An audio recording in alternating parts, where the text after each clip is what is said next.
Kanchipuram Vakula silks నాణ్యత మా ప్రాధాన్యత. మదీనాగూడ, మియాపూర్, హైదరాబాద్ లో త్వరలో శుభారంభం.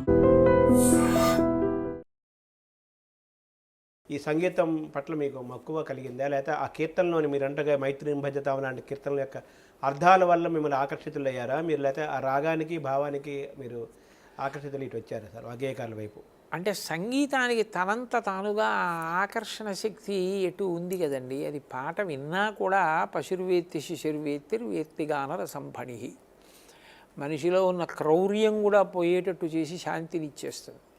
ఆ పైన నాకు చాలా గొప్పగా అనిపించే విషయం ఏమిటంటే, అసలు వాగ్గేయకారులు ఒక కీర్తనని అనుభవించి లోకానికి అందించేటప్పుడు వాళ్ళు ఆ కావ్య సారాన్నంతటినీ కూడా ఒక ప్రత్యేక దృష్టికోణంలో చూస్తూ ఉంటారు. అందుకే నాకు ఆ కీర్తనలలో ఉన్న భావాన్ని చూసినప్పుడు వాళ్ళు అనుభవించినటువంటి ఆ స్థాయి జ్ఞాపకానికి వచ్చి ఎంతో సంతోషంగా ఉన్నది. అలకలల్లలాడగని అందులో కేవలం రాముడి ముంగురులు కదిలితే అసలు అలా వస్తూ ఉంటే దశరథుడు ఎంత పొంగిపోయాడో, కౌసల్య నా కొడుకని ఎంత పొంగిపోయిందో, శివధనస్సు ఎత్తేటప్పుడు ఆ ముంగురులు కదులుతుంటే విశ్వామిత్రుడు ఎంత పొంగిపోయాడో, బాలరాముడి యొక్క ముంగురులు కదిలితే చూసి పొంగిపోయిన వాళ్ళు ఇంతమంది ఉంటారని అంతమందిని తీసుకొచ్చి ఎంత పొంగెనో ఎంత పొంగెనో ఎంత పొంగెనో అంటూ త్యాగరాజస్వామి వారు పొంగిపోతుంటే ఆ పొంగుని చూడడం ఎంత సంతోషంగా ఉంటుందండి. మనం ఎంతో పొంగిపోతాం. అప్పుడు ఇంకా అంతకన్నా కావలసింది ఏముంటుంది. అలా సీతాయాశ్చరితం మహత్ అంటారు రామాయణాన్ని. మొత్తం రామాయణాన్ని సీతాయాశ్చరితం మహత్తుగా మాజానకి చట్టాపట్టగా కీర్తనలో ఆయన సీతమ్మ వైభవంగా రామాయణాన్ని రాముడికి చెప్తూ, రామా విను అంటూ, ఇదంతా మా అమ్మ వల్ల కాదా అని రామాయణం సీతాయాశ్చరితం మహత్ అని రాముడి దగ్గర చెప్పడం ఎంత గడుసుతనం, ఎంత స్వాతంత్ర్యం అనిపిస్తుంది. అందుకని నాకు వాటి మీద మక్కువ అండి. అలాగే భగవత్ తత్వాన్ని చెప్పడంలో దీక్షితారు వారు కానీ అసలు ఆ బతిమాలడం, ఆ అనునయం, ఆ చొరవ, ప్రేమ, స్వాతంత్ర్యం ఇవన్నీ శ్యామశాస్త్రి గారిలో. అసలు భగవంతుడు ఎదురుగుండా నిలబడితే ఎలా మాట్లాడతారో అలా అన్వయం అవడంలో రామదాసు గారు, ఇవన్నీ నన్ను బాగా స్పృశిస్తూ ఉంటాయి. అందుకని ఎప్పుడెప్పుడు అవకాశం దొరికితే అప్పుడప్పుడు ఈ కీర్తనలు పాడేవాళ్ళు ఉంటే మీరు సభకు వచ్చి వ్యాఖ్యానం చేయండి అంటే అవకాశం ఉంటే వెళ్ళి వ్యాఖ్యానం చేస్తుంటాను. అంటే అన్నమయ్య నారాయణ తీర్థుల పట్ల కూడా మీరు ప్రత్యేకమైన చేశానండి. రామాచార్యుల వారి కీర్తనలకు చేశాను, నారాయణ తీర్థుల వారి తరంగాలకు చేశాను, మల్లాది సోదరులతో చేశాం ఆ కార్యక్రమం. అవును, చాలా చేశానండి అవి, ఎందుకంటే అవి నాకు చాలా ఇష్టం కాబట్టి. సో మీ గురువుగారి యొక్క అమరేశ్వర ప్రసాద్ గారు ఒక సూత్రం, ఆయన చూసి మేము అనుభవించడం అన్నారు కదా, అంతే. ఈ అనుభవించడం అనే లక్షణం మీకు వాగ్గేయకారులను అనుభవించి చెప్పడానికి కూడా అది పనికొచ్చింది. అదొక స్టెరాయిడ్, ఒక ఇంజక్షన్ లాగా మీకు పనిచేస్తుంది.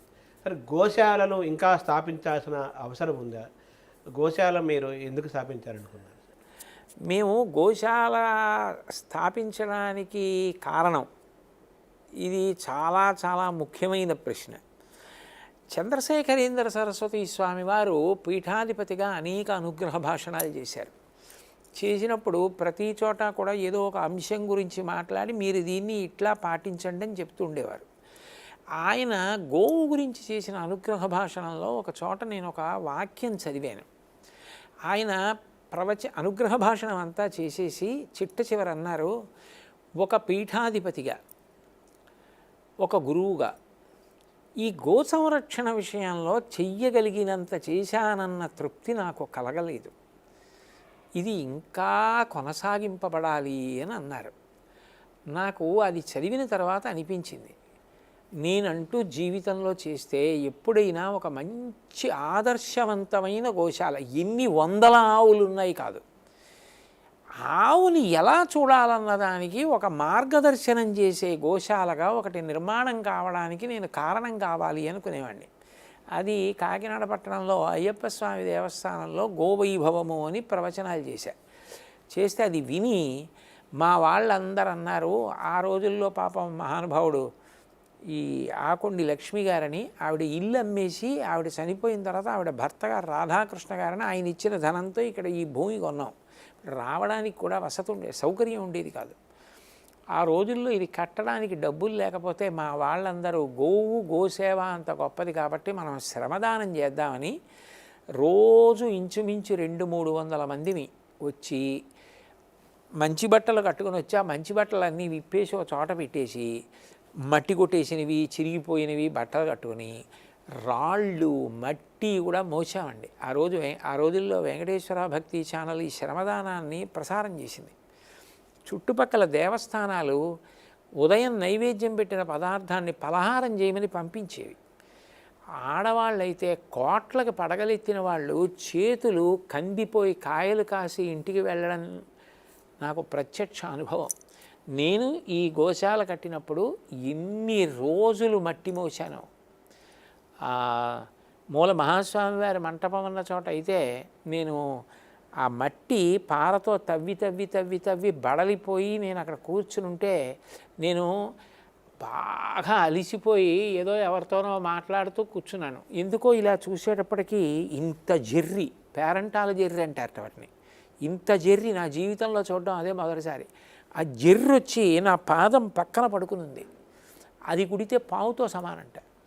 అంత భయంకరమైన విషక్రిమిలు, ఇంతంత మంటకప్పలు ఉండేవి. వాటి మధ్యలో ఆ రోజుల్లో అంత కష్టపడి ఆడ మగ వరసలో నించుని రాళ్ళెత్తి కొన్ని లక్షలు శ్రమదానంలో మేము దాన్ని జాగ్రత్త చేసి మేడంటే మేడా కాదు, గూడంటే గూడు కాదు అని మొదలెట్టిన గోశాలండి. అలా కష్టపడి నిర్మాణం చేసుకొచ్చి గోవు అంటే పరదేవతే. భారతంలో ఏది చెప్పారో, గోసూక్తంలో ఏది చెప్పారో అది యథార్థము అని అంత భక్తితో చూస్తారు. అందుకే ఈ గోశాలలో మరక పడితే మా వాళ్ళు పవిట కొంగు నీళ్లలో ముంచి తుడిచేస్తారు. ఇది మనది ఆ భావన. దీనికంటే కూడా అది ఇంకా పవిత్రమైనది. అంత కష్టపడి నిర్మాణం చేశారు. ఆవుల్ని అంత జాగ్రత్తగా చూస్తారు.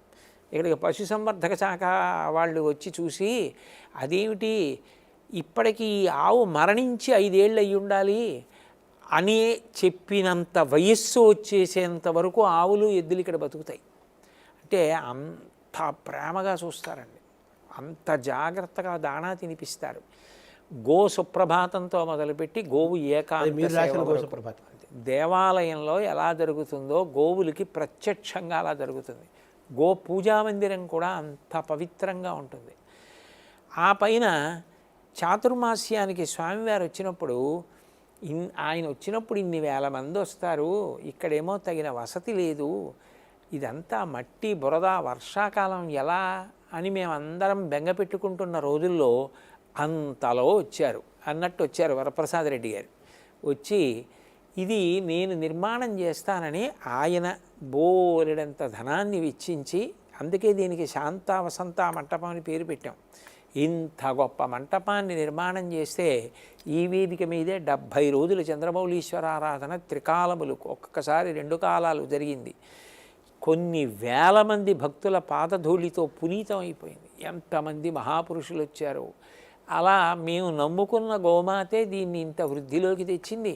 ఇప్పుడు ఇది చూసి గోశాలంటే గోవుల్ని ఇంత బాగా చూడాలి అని ఎన్ని చోట్ల ఎన్ని గోశాలలు వచ్చాయో.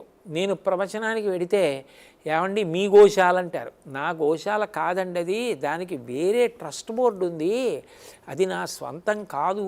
కానీ నేను దానితో మమేకం అయిపోయాను. ఎప్పుడూ ఇల్లు ఇక్కడ దగ్గరగా కట్టుకుని ఇక్కడికే ఎక్కువ వచ్చి గడుపుతా ఊళ్ళో ఉంటే. అందుకని చాగంటి కోటేశ్వరరావు గారి గోశాల అనే దీనికి పేరు. ఎంతమంది ఎన్ని చోట్ల గోశాలలు కట్టారు, అంత బాగా గోవుల్ని రక్షిస్తున్నారు. నేను ఎక్కడికి ప్రవచనానికి వెళ్ళినా ఏమండి మీ ప్రవచనం విని ఇదిగోనండి గోశాల కట్టామంటారు. అన్నిటికన్నా నేను జీవితంలో పొందిన గొప్ప తృప్తి, నేను కర్నూలు ప్రవచనానికి వెళ్ళినప్పుడు అక్కడ నాకు వెళ్ళినప్పుడు భోజనం పెడుతూ ఉంటుంది ఒక అమ్మాయి. ఆ అమ్మాయి నాతో మాట చెప్పింది, పెళ్లి రోజో పుట్టినరోజో ఆ అమ్మాయిది. భర్త ఏదో బహుమానం కొనిపెడదామని తీసుకెళ్తుంటే జంతు వధశాలకి తీసుకెళ్ళిపోతున్నారు ఒక వృద్ధ గోవుని. ఆమె నాకు ఏం వద్దు, ఆ ఆవుని కొనిపెట్టండి అంది. ఆయన వెంటనే అది ఆపి వాళ్ళతో మాట్లాడి ఆ కదలలేకపోతున్న వృద్ధ గోవుని కొనిపెట్టాడు. ఆ అమ్మాయి ఆ ఆవుని సాకి కొన్నేళ్ళు బతికింది.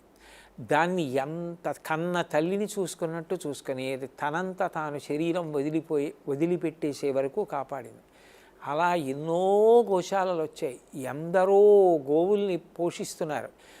నేను చూస్తుండగా మా వీధుల్లో ఆవు వస్తే కర్ర పెట్టి కొట్టేవారు. ఇవాళ నేను పొద్దున్న వీధిలోంచి బయటకు వచ్చి చూసేసరికి ఏ గోవు పృష్ఠభాగం చూసినా పసుపు కుంకాలతో అలంకరింపబడి ఇళ్ల ముందుకు వెళ్ళినప్పుడు ఆవుల్ని పిలిచి ప్రేమతో పెడుతూ ఉంటారు. బియ్యమో బెల్లమో తోటకూరో ఏదోటి పెడతారు తప్ప కర్రతో కొట్టేవాళ్ళు లేరు ఇవాళ ఆవుని. చాలదా తృప్తి? పెద్ద ఆయన నేను అంత భక్తితో గౌరవించే మహాస్వామి వారు ఏది కోరుకున్నారో దాన్ని ప్రచారం చేయడంలో, గో సంరక్షణలో ఆయన సంతోషం కొరకు నేను ఏదో చేయగలిగాను నా శక్తి కొలది. ఇది నా జీవితానికి గొప్ప సంతోషం అండి. ఇప్పుడు ఎన్ని గోవులు ఉన్నాయండి? ఇప్పుడు ఇక్కడ దగ్గరగా ఒక 150 దగ్గర ఉంటాయండి. మళ్ళీ కొత్తవి పుట్టేస్తూ ఉంటాయి, పెరుగుతూ ఉంటాయి. నార్త్లో కూడా ఈ తరహా గోశాలలు ఎక్కడ లేవు నాకు తెలిసినంత వరకు. దీన్ని ఇక్కడ గోవుని పోషించే విధానమే ప్రత్యేకంగా చేస్తామండి. బహుశా లేదేమో అనుకుంటున్నాను, ఏమో ఎక్కడైనా ఉందేమో నాకు తెలియదు. అంటే నేను చూసినంత వరకు అనవలసి ఉంటుంది. అంటే గోవును మనం ఎలా పూజించాలి, గోవును మనం ఎలా ఆరాధించాలి, గోవును ఎలా చూడాలి, గోవును మనం ఎలా సంరక్షించాలి, గో సంపదను మనం ఎలా పెంచుకోవాలి అనేది తరతరాలుగా మన మన మన సారస్వతంలో చెప్పుకుంటూ వచ్చారు కదా. అవునండి, అవును. దాన్ని మనం ఎందుకు మర్చిపోయాం? మనం జాతి ఎందుకు మర్చిపోయింది? అది మరిచిపోయారన్న విషయానికే చంద్రశేఖరేంద్ర సరస్వతి స్వామి వారు అంత బాధపడ్డారు. గోవుని కాపాడుకోవాలి, గోవుని కాపాడుకోవడం విషయంలో ఎక్కడో పొరపాటు జరుగుతోంది.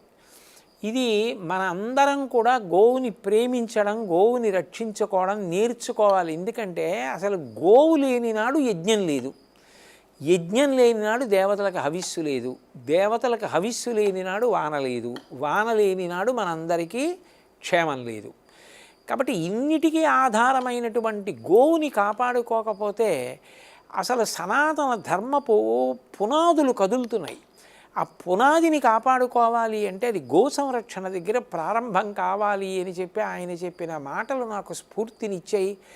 దాని గురించి ప్రచారం జరగాలి అని చెప్పిన కారణం చేత నేను ప్రత్యేకం గోవు గురించి ప్రవచనాలు చేసి భీష్ముడు ఏం చెప్పాడో, కృష్ణుడు ఏం చెప్పాడో, పెద్దలు ఏం చెప్పారో, గోసూక్తం ఏం చెప్పిందో, వ్యాస భగవానుడు గో సూక్తంలో ఏమని సూక్తాన్ని ఇచ్చాడో, దుర్గా సూక్తం, పురుష సూక్తం, శ్రీ సూక్తంలాగా వాటిని ఆధారం చేసుకునే ఇక్కడ గోపూజలు అవి నిర్ధారింపబడ్డాయి తప్ప ఏదో మౌఢ్యంగా చేసేది కాదండి. ఆఖరికి పూజ కూడా అక్కడ ఎట్లా చెప్పబడిందో అట్లాగే దానికి ప్రమాణంగా తీసుకుని పూజా కార్యక్రమాన్ని నిర్ణయించి నిర్వర్తిస్తారు. ఇక్కడ మొత్తం కంప్లీట్గా ఈ గోశాలను ఎలా నిర్వహించాలి, పూజా విధానాలు ఎలా ఉండాలి, ఏ ఏ సమయాల్లో ఏం చేయాలి అని కూడా ఒక ప్రణాళిక ఉంటుంది, ప్రణాళిక తయారు చేశారు. అంతా దాని ప్రకారమే నడుస్తుంటుంది రోజు.